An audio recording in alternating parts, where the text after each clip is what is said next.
তো আমরা এখন সান্তালাবাড়ি থেকে বেরিয়ে যাচ্ছি, এবার যাব জয়ন্তী।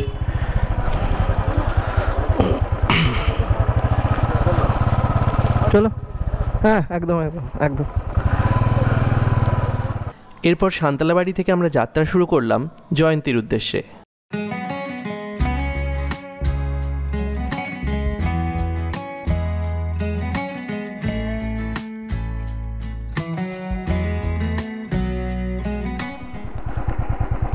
সান্তালবাড়ি থেকে এসে এখন আমরা ওই বক্সা জয়ন্তীর মোড়টায় দাঁড়িয়েছি। এই মোড়টা থেকেই বাঁ দিকে চলে যাব জয়ন্তী, আবার ব্যাক করে এসে বেরিয়ে যাবো এখান থেকে। সন্তু কোথায় গেল? একটু ওয়েট করি, ও আসুক তারপরে বেঁকে যাবো।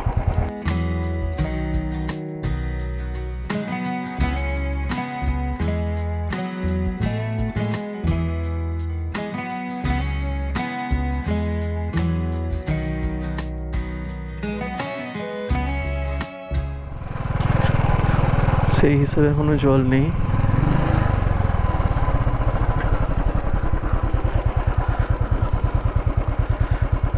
খুবই কম জল, অল্প জল।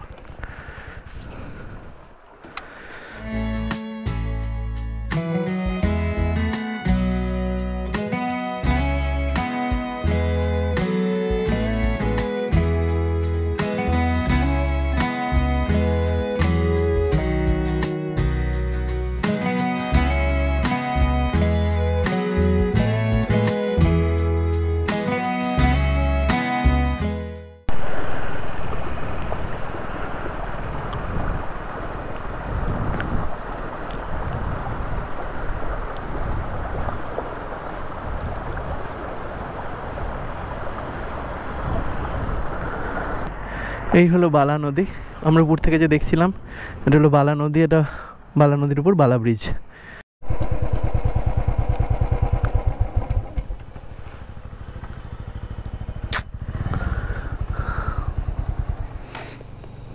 বুঝতে পারলি?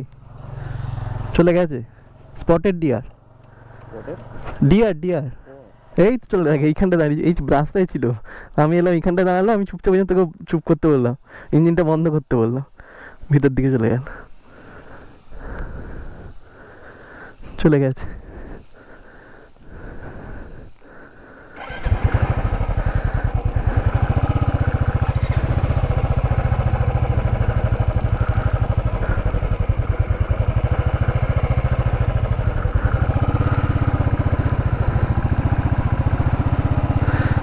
একটা হরিণ দাঁড়িয়েছিল, আমি মানে হঠাৎ করেই লক্ষ্য করলাম, দাঁড়াতে দাঁড়াতে আমি দাঁড়ালাম, ও পালিয়ে গেল। স্বাভাবিক, আমি যদি একটু আগে থেকে দেখতাম হয়তো একটু আগে দাঁড়িয়ে পড়তাম। হঠাৎ করেই দেখলাম রাস্তার ধারে দাঁড়িয়েছে। তো চলে এসেছি জয়ন্তী নদীতে।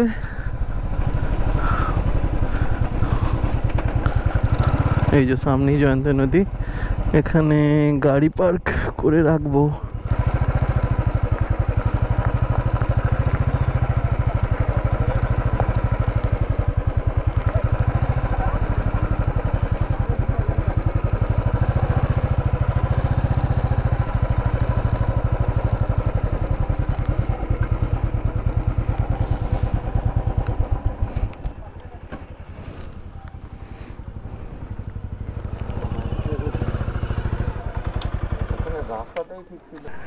এই হলো জয়ন্তী রেঞ্জ।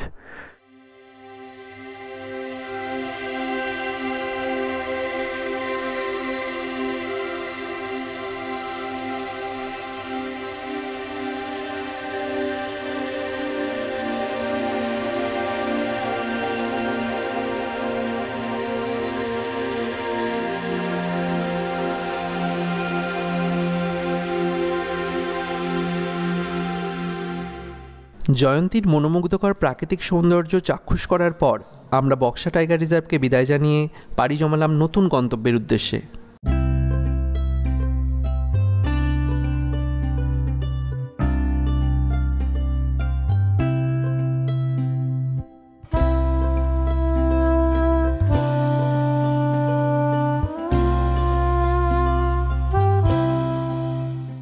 তো আমরা এখন বক্সা টাইগার রিজার্ভ থেকে বেরিয়ে যাচ্ছি। 2:30 মতো বাজে। দারুণ একটা এক্সপিরিয়েন্স হলো।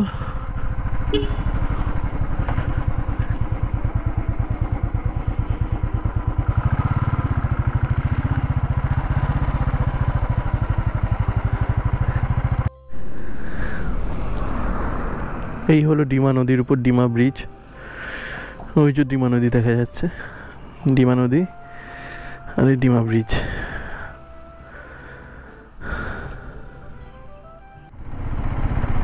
জাস্ট কালচিনি পেরিয়ে এলাম। কালচিনি থেকে এখন সোজা চলে যাব হাসিমারা হয়ে ফুনসিলো, ভুটান বর্ডার। 1 ঘন্টার রাস্তা, দেখা যাক কতক্ষণে পৌঁছতে পারি। কালচিনি থেকে তেল ভরে নিলাম। আর গেট পড়ে গেছে।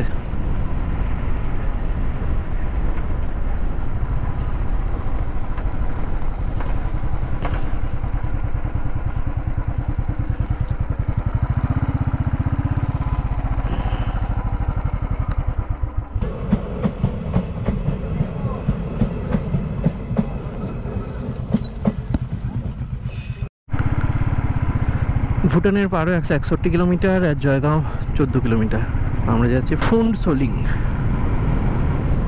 ফুনসোলিং যেটা ভুটান ইন্ডিয়া বর্ডার।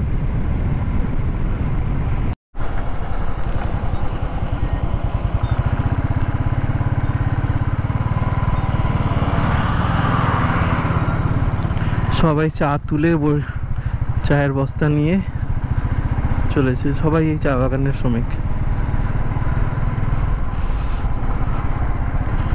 কাজ শেষ হয়ে সব ফিরছে নিজ নিজের ঘরে।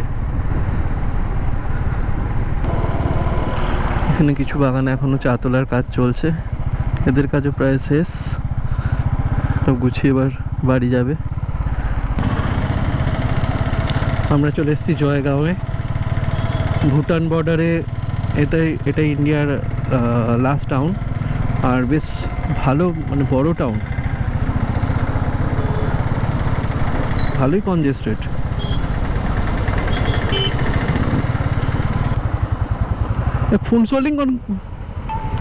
ফুনসোলিং বর্ডারটা, ফুনসোলিং সামনেই, ওটাই বর্ডার। ওইটাই।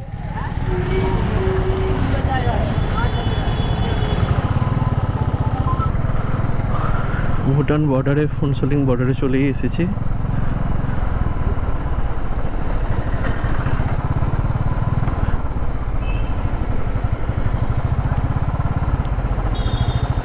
এটাই হলো ভুটান বর্ডার।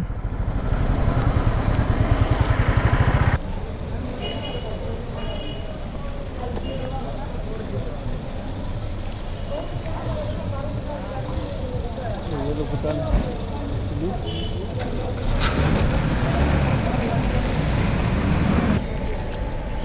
বর্ডার। ভুটান বর্ডারে এটা ভুটানের ফুনসোলিং গেট। আর সামনে ভুটান।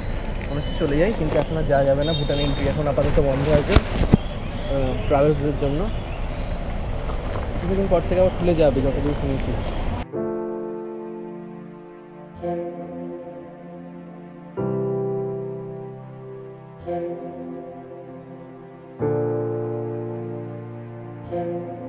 ফুনসোলিং বর্ডার দেখার পর আমি চলে এসেছিলাম জলদাপাড়ায় সিসামারা নদীর তীরে অবস্থিত আমার এক প্রিয় জায়গা মিঠুনদার রাইনো কটেজে।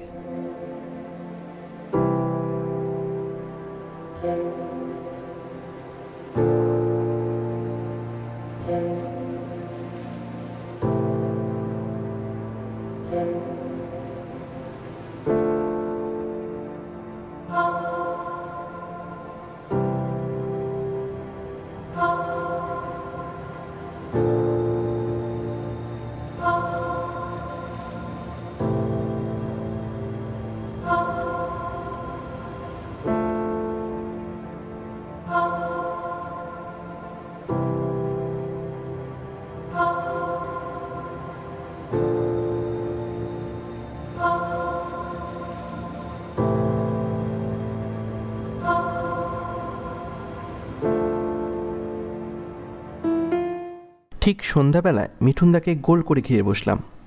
আর ওই আলো আঁধারিতে জলদাপাড়ার আনাচে কানাচের মানুষ আর জঙ্গলের পশু পাখিকে নিয়ে কত অজানা গল্পের ভাণ্ডার উজাড় করে দিল মিঠুনদা। এক মাহুত হাতে নিয়ে বেরিয়ে রাত্রিবেলা আর আসছে না।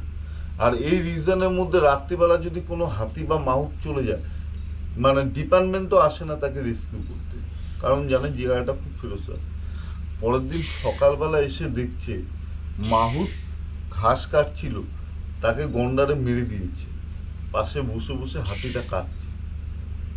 এটা এবিপি থেকে আরম্ভ করে বাংলা 2 ঘন্টা ধরে সিরিজ চালিয়ে আমার বাড়ির একদম এই যে এই জায়গাটাতে ঘটনা। এই জায়গাটাকে আমি বলি, এই যে আপনারা এই ঘরটা যেই জায়গাটাতে আপনারা বসে আছেন, ঠিক এই জায়গাটাতে আমি যার কাছ থেকে জমিটা কিনেছিলাম তার যে মালিক, ঠিক এই ঘরটার নিচে তাকে এখানে এসে হাতিতে মেরে দিয়েছি। হ্যাঁ, মানে আমরা কি হয়, আমাদের যে লাইফ লিড করি, আমাদের জীবনে 2 ধরনের লাইফ লিড হয়। একটাকে বলি প্রাইমারি লাইফ, একটাকে বলি সেকেন্ডারি লাইফ। আমরা যেরকম সেকেন্ডারি লাইফ লিড করি, আমরা কি করি, আমরা এটিএম থেকে টাকা তুলি, সংসার চালাই, কেউ মাস্টারি করি, কেউ ইঞ্জিনিয়ারিং করি, হ্যাঁ, কেউ ডাক্তার বা বিভিন্ন পেশার সাথে আছি। কিন্তু আমরা কোনোদিন এটা ভাবি না যে একটা লাইফ আছে যারা প্রাইমারি লাইফ, যারা নদীতে বসে বসে বইটা টানে, হ্যাঁ, বইটা টেনে গান করে যে হ্যাঁ, মানে চলো চলো ছলো ছলো নদী করে টলমলো ঢেউ ভাঙে ঝড় তুফানেতে। হ্যাঁ, বা এই যে জিনিসটা, যেই লোকটা বসে নিয়ে গিয়ে কৃষি কাজটা করে, তারা একটা প্রাইমারি লাইফ লিড করে। যেই লোকটা এই মানে জঙ্গলের পাশে জালটা ফেলে, তারা একটা প্রাইমারি লাইফ লিড করে। এই যে প্রাইমারি লাইফ আর সেকেন্ডারি লাইফ, এই দুটো দূরে চলে যাচ্ছে। মানুষ তার অরিজিন যে জায়গাটা সেটা ভুলে যাচ্ছে। মানুষটা আজকের দিনে প্রচন্ড বেশি মোবাইল নির্ভর হয়ে যাচ্ছে। কিন্তু দুটা লাইফকে যদি একটা জায়গাতে নিয়ে আসা যায়, রিলেট করা যায়, কমিউনিকেট করা যায়, তাহলে একটা মানুষ অন্তত পক্ষে জানতে পারে যে প্রাথমিক জীবনটা কিরকম। সেই লোকটা জানতে পারে যে একটা লোক সকালবেলা উঠে তাকে যখন গন্ডার তাড়া করে সে কিরকমভাবে জীবনটা যাপন করে, বা সে সারাদিন কিরকমভাবে বিভিন্ন রকম হাতির সাথে তারা কিরকমভাবে কনফ্লিক্ট করে বেঁচে আছে। হ্যাঁ, এই যে জায়গাটা, এই জায়গাটার নামটা যে দুটা লাইফ লিডকে একসাথে মিলিয়ে দেওয়ার নামটাই ট্যুরিজম। আমরা যেটাকে ট্যুরিজম বলি, যে একটা লোক আসলো, আমার এখানে আসলো, থাকলো, আমি জাস্ট রাত্রিবেলা তাকে ঘরটা দিলাম, সে 1.5 ঘন্টা জঙ্গলটা হলো, ইটস নট ট্যুরিজম। ট্যুরিজম হলো গিয়ে জঙ্গলের কথা। জঙ্গলের প্রতিটা জায়গায় এক একটা লোককথা লুকিয়ে আছে, প্রতিটা হাতির এক একটা গল্প আছে। আমরা এই জায়গাটাতে যদি বলি আপনাকে, আমি একটা হাতির গল্প বলি, আপনারা শুনুন, আপনারা অবাক হয়ে যাবেন। জলদাপাড়াতে আপনারা গুগল সার্চ করবেন, দেখবেন বায়া গণেশ। কি বায়া গণেশ? বায়া গণেশ, বায়া গণেশ, হ্যাঁ, বায়া গণেশ বলে একটা ফেরোসা সাথে ছিল এখানে। বায়া গণেশ কি, যার বা দিকের যে দাঁতটা আছে সেটা ভাঙা, গণেশের একটা দাঁত ভাঙা থাকে, সেই জন্য আমরা এটাকে বায়া গণেশ নাম দিয়েছিল লোকাল লোকজন। বায়া গণেশ বলে একটা হাতি ছিল, সেই হাতিটা একটা হস্তিনীর প্রেমে পড়ে। সেটা কুনকি হাতি, ফরেস্ট সেই হাতিটাকে পোষে। ইন দ্য মেন টাইম ওই হস্তিনী আর একটা হাতির প্রেমে পড়ে, সেই হাতিটার নাম শম্ভু। আমাদের এখানে আসামের গৌরীপুরের রাজকুমারী পার্বতী বড়ুয়া। পার্বতী বড়ুয়া হলো গিয়ে ভারতবর্ষের সবচেয়ে বড় হস্তি বিশারদ। কোচবিহারের রাজকন্যা বলে না, আসামে গৌরীপুর বলে একটা জায়গা, তার মূর্তি শকুন্তলা বড়ুয়া, এদের ফ্যামিলি। হ্যাঁ হ্যাঁ হ্যাঁ, পুরো উনি ওনার কাছে সবাই যায় যে এখন কি করব। তখন পার্বতী বড়ুয়া বলে, হ্যাঁ, ইমিডিয়েট এই হাতিটা যেটা আছে বায়া গণেশ, এ খুব ফেরোসাস হয়ে যাবে, অ্যাটাকিং হয়ে যাবে, যে কোনো সময় হ্যাঁ শম্ভুকে অ্যাটাক করে দেবে বা ওই হস্তিনীকে অ্যাটাক করে দেবে। ওরা এই ব্যাপারটাকে আমাদের যে ফরেস্ট ডিপার্টমেন্ট আছে হালকাভাবে নেয়। নেওয়ার পর একটা সময় দেখা যায় হঠাৎ করে একদিন বায়া গণেশ শম্ভুকে আর ওই হস্তিনীকে অ্যাটাক করে দেয়। তারপর সবাই মিলে উঠে পড়ে লেগে পটকা ফাটিয়ে বিভিন্ন রকমভাবে সরিয়ে দেয়। তখন বায়া গণেশের মনে হয় যে মানুষ জাতিটা খুব বাজে, আমার প্রেমের প্রতিবন্ধক, সে আমার প্রেমে প্রতিবন্ধকতা তৈরি করছে। তার মানুষের প্রতি একটা রাগ জন্মায়। রাগ জন্মানোর পর তারপর সে যে জিনিসগুলো করা শুরু করে সেটা ফেরোসা খুব ভোরবেলা উঠে সে পাইচারি শুরু করলো। করার পর আমাদের এখানে কি হয়, ভোরবেলা ফুল গাছে মানুষরা ফুল তুলে, যখনই ফুল তোলে পিছন দিক দিয়ে বায়া গণেশ ওকে সুর দিয়ে জড়িয়ে ধরে মাটিতে ফেলে মাথার উপর পা দিয়ে থেতলে দিত, দিয়ে যে দাগটা আছে দাগটা বুকের ভিতর দিয়ে মাটির ভিতর গুজে দিত। বাবা, একদম স্পট ডেট। মানে এতটাই ফেরত হওয়ার পর এতটা ফেরোসাস হয়ে ওঠে। হওয়ার পর তারপর সে একটা খুনি মানুষ যেরকম হয় সেরকম সে 1 ঘন্টা পরে ডেথ কনফার্মেশন হয়েছে কিনা সেটা দেখতে আসে। বাবা, এরকম বলেছে কেনা? হ্যাঁ, আর বাজার চান্স থেকে 1 ঘন্টা পরে আবার দেখতে পাচ্ছি আবার একটা পাপা মেরে দেবে ওটা খুনি দিয়ে একটা ওটা তারপর একটা সময় এরকম অবস্থা হয় যে আমাদের ফরেস্ট ডিপার্টমেন্ট ঠিক করে এই হাতিটাকে রাখবো না, মেরে ফেলবো, এটা নিয়ে বিভিন্ন রকম চিঠি চামারি শুরু হয়। ইন দ্য মেন টাইম চিলাপাতাতে বছর 2 আগে বায়া গণেশ আর তাল বেতাল বলে আর একটা হাতির মধ্যে সংঘর্ষ শুরু হয়। সারা রাত্রি মারামারি হয়, তারপরের দিন সারাদিন মারামারি হয়, তারপরের দিন রাত্রিবেলা বায়া গণেশ মারা যায়। এই যে জিনিসগুলো আমাদের এখানকার প্রতিটা হাতির একটা গল্প আছে। একটা গন্ডার আছে এখানে, আমরা যেটাকে বলি কানছেড়া গন্ডার। কি কানছেড়া গন্ডার? কানছেড়া গন্ডার চুপচাপ বসে থাকে, মানুষ দেখলেই অ্যাটাক করে সাথে সাথে মেরে দেয়। এই কদিন আগেও একটা লোককে মারছে। একটা লোক বোধহয় এই যে সবজি বিক্রি করতে যাচ্ছিল, হ্যাঁ, তাকে নিয়ে গিয়ে মেরে দিয়েছে। এই যে প্রতিটা হাতির গল্প, প্রতিটা জায়গায় গন্ডারের গল্প, এটা নিয়েই তো আমাদের জলদাপাড়া। আমার যে এই যে কনসেপ্টটা আছে, আমার এই কনসেপ্টটা এই জায়গাটাতে প্রতিটা লোককে জঙ্গলটা চিনুক, জঙ্গলে প্রতিটা লোকের গল্প জানুক, জঙ্গলের ইতিহাসটা জানুক, জঙ্গল কিরকম হয় জঙ্গলের লোকেদের কাছে শুনুক। আমার এখানে প্রতিটা লোককে যদি শোনা যায়, দেখা যায় কারো পেট এরকম ছেঁড়া, কি পরের দা গন্ডারে কোনোদিন চিড়ি দিয়েছে, কারো বাড়ির ছেলেটাকে হাতিতে মেরে দিয়েছে, প্রতিটা লাইন দিয়ে প্রতিটা বাড়িতে এরকম এরকম গল্প আছে। আমার বাড়ির পাশেই একজন আছে, ওকে গন্ডার কাদায় ফেলিয়ে যে এমন ভাবে খেয়েছিল, অন্য মাংস কিনে ওকে লাগানো হয়েছে। বাড়ির পাশে, আমার বাড়ির পাশে কাদার মধ্যে পড়ে গেছে বলেই বেঁচে গেছে। মানে গন্ডারের জীবাণুর মধ্যে না এরকম বড় বড় তার কাটা থাকে, ও কি করে পাটা চাটে, পাটা যদি এখান থেকে এতখানি চাটে একটু মাংস থাকে, আমি দেখা যায় শুধু হাড্ডিটা থাকবে, এইখানে যদি জিহ্বাটা লাগাই দিয়ে এইভাবে উঠায়, এটা সম্পূর্ণ একবারে মাংসটা ছাল চামড়া উঠে যাবে, একদম মাংস শুধু হাড়, শুধু হাড় থাকবে। বাবা, এখানকার যে এই যে জঙ্গলি শুয়োর কত লোককে মারছে তার কোনো হিসাব, বিচিত্র নাই। হ্যাঁ, এটার নামই জলদাপাড়া। তারপর আর কি, উত্তরবঙ্গের ভাওয়াইয়া গানের সুরমূর্ছনায় আমরা জাস্ট হারিয়ে গেলাম।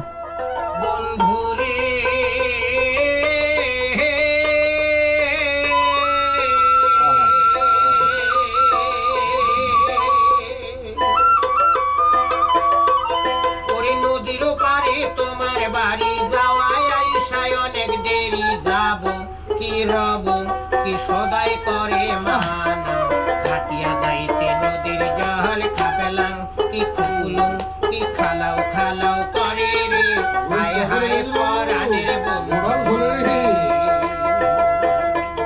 বন্ধু রে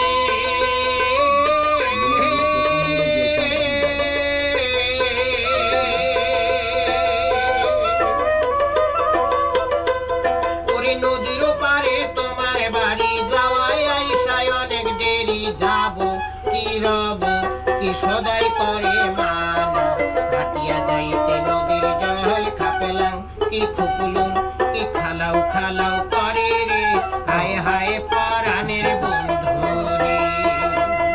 আর প্রেমে জানে না, হায় হায় প্রেমে জানে না, রশিদ কালা যা আমার ঝুরিয়া থাকে মন, কতদিন বন্ধুর সনে হব দরিশান, বন্ধু রে আর কতদিনে বন্ধুর সনে হব দরিশান, বন্ধু রে।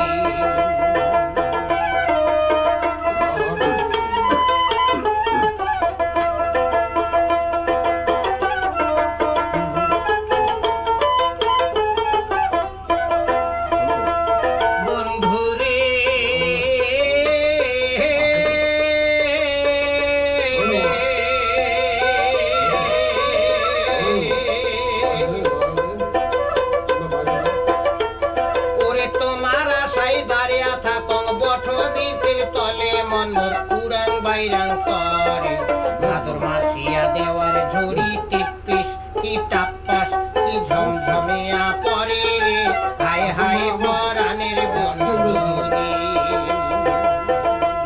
বন্ধু রে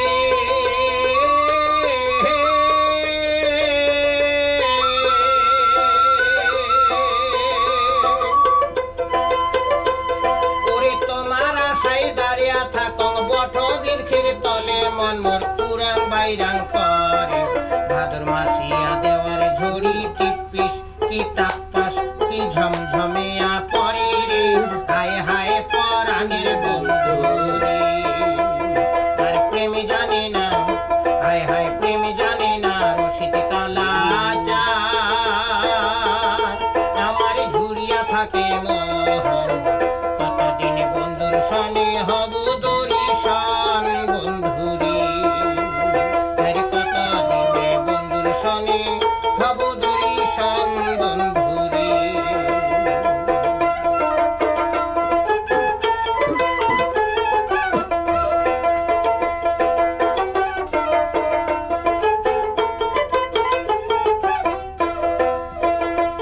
বন্ধু রে